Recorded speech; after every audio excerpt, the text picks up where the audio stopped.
You okay with them being enforced? You might be asking us a lot. Governors don't get to deal in hypotheticals. So putting myself on them, these are laws. These are current laws on the books regarding immigration and naturalization.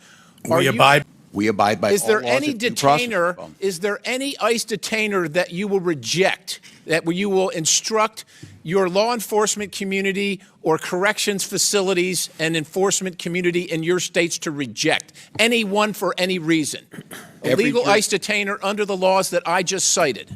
Governor Pritzker. We follow all laws, states. But you don't. That's my point. In Minnesota, there's I want you to say you will, because we hope you will, but you actually don't, and you haven't, which is why we have this horrific mess.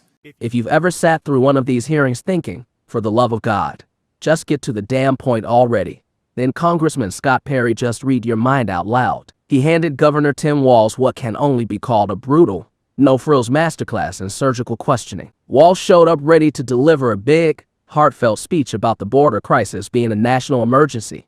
Send the federal cash. Please and thank you. Solid pitch on paper. But Perry didn't come to clap or nod along. He came armed with receipts. Let's roll the clip. Sad to say I'm disappointed today, but, governors, Ms. Perryman, welcome to the House of Representatives. Great to have you here and hear about your thoughts and views on things. Governor Pritzker, you said, I think numerous times now, that the president broke the law. You're an attorney, right? Northwestern? Is that where you went to law school? Congressman, yes, sir. So just, can you cite which law in this regard he's broken? Well, there have been congressionally approved appropriations that this president has cut off, and we've had to go to court. That's illegal. We've had to go to court to have it reinstated. It's illegal. It is illegal. If you have to go to court, it's illegal, and it's still working its way through the courts, right? Yes, but things have been ruled on already. It's not illegal yet. It's your opinion. But regarding when a judge rules on it, that's the law. Okay. It's the law at that moment until the next judge rules on it. Okay. Right? Because you understand the court system. You're the attorney here. I'm not. But you're not saying he broke the law regarding the riots in Los Angeles right now, or are you saying that?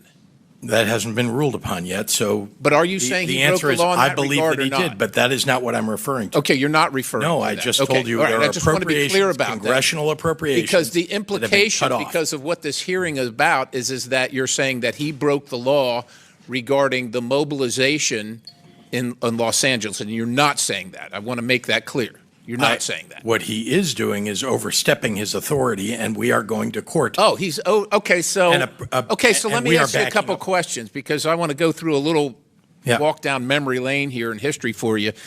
In 1794, George Washington mobilized the military. You familiar with the Whiskey Rebellion? Yes, sir. Okay. So was Washington beyond his scope? Did he overstep?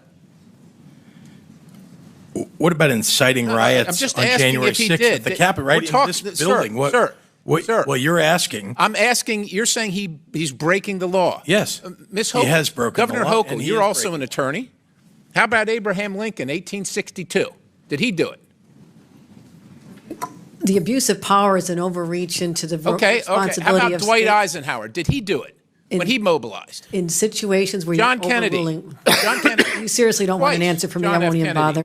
How about Lyndon Johnson, 1865, 1965 and 67, and 68? Is that you're saying that's against the law? What the president is now doing? Are you guys? You're the attorneys here, and I'm not talking to Governor Walz here because he's not an attorney. He called himself a knucklehead, so I'm leaving him out of this right now. Are you guys familiar with sections 251 through 255 of Title 10 of the U.S. Code? The conditions under which a president may usurp the authority of a governor in activating the National Guard is under an invasion or an insurrection. I would argue that neither one of those. Governor Hochul, I would refer you to Section 253. I'm not going to bore everybody with reading it for you, but you're wrong. And to accuse the president, quite honestly, that's the least that you've accused him of. You've also, in this room, he's been accused of being a dictator, maybe not by you. And if you're willing to say he's not one, we'd love to hear it. but also that the law enforcement agents are Nazis with Gestapo-like tactics. Governor Walz, you mentioned that in a commencement speech. Now, let me ask you, I'm going to ask each three of you this. 8 CFR 287.7. It arises from the Secretary's power under Section 103A3 of the Immigration and Nationality Act, the INA. So do Sections 236, 241, 287. Are those things laws that should be followed and enforced? Are you okay with those things being laws and enforced or not? Federal immigration laws are designed to be enforced by the federal government. So you're okay? You're okay with that? Is that each one of you? The state cooperates. I don't know what you read. I don't have that in front of me. These are laws, Governor Walz, that are on the books. It's the Immigration and Nationalities Act, and those are sections of them, as is 8 U.S.C. 1226A, 8 U.S.C. 1357A2, 8 U.S.C. 1357A4, 8 U.S.C. 1357A5. Would the gentleman provide copies of that for the witnesses? If you're going to cite a law, you provide a copy for the witnesses typically. Out of order, Mr. Perry. These two governors, two of these governors are attorneys, sir. I'm not. They should know this and I shouldn't. But I'm just asking, let's just assume that these are laws. Let's just assume I'm not lying to you, that these are laws on the books right now. Are you okay with them being enforced? You might be asking us a lot. Governors don't get to deal in hypotheticals. Okay, so putting myself on them, these are laws. These are current laws on the books regarding immigration and naturalization. We abide by all of those laws. You will abide by all these laws. We abide by federal law. Governor Hochul, do you abide? State law. We follow all state and federal laws. Governor Walz, do you abide? We abide by all laws. Is there any detainer? Is there any ICE detainer that you will reject? That you will instruct your law enforcement community or corrections facilities and enforcement community in your states to reject anyone for any reason? A legal ICE detainer under the laws that I just cited.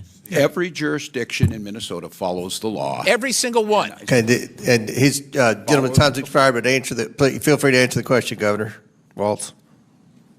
Governor Pritzker. We follow all laws, states. But you don't. That's my point. In You Minnesota, don't. there's I want a you to say you will, because we hope you will, but you actually don't, and you haven't, which is why we have this horrific mess.